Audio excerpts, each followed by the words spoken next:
be presenting our model of the future of diabetes treatment. As we are focusing on health and nutrition, diabetes is not having any cure permanently now. Now we will try to cure it by the following treatments. As my co-partner Kiran will define you what is diabetes. Diabetes is a disease which is caused due to the too high level increasing of glucose and sugar in the blood. And these are all the treatments for the diabetes. These are first one is oxygen delivery. Explain this.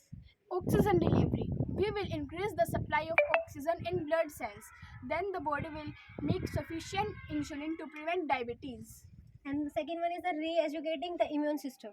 When diabetes occurs, the pancreas are not sufficient to produce beta cells, and we will introduce the beta cells in the pancreas, and then they will produce the peptide hormone to produce insulin.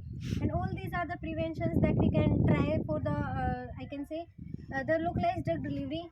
Now, presently, the patients are taking drugs to prevent diabetes. As we can see many treatments here: structural housing, increasing cell supply, co-delivery of helper cells.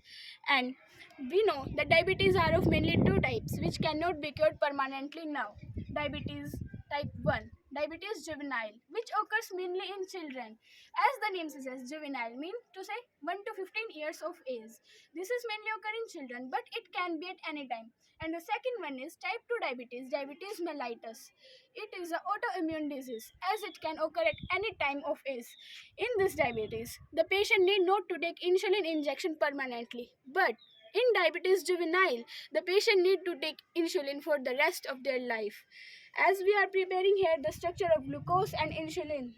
These are the structure of insulin, the structure of glucose, and this is the structure of insulin. Here we can see C6H12O6, which is the common form of glucose, or we can say sucrose, which is in the blood cells, and the insulin neutralizes the glucose by introducing the respiration process.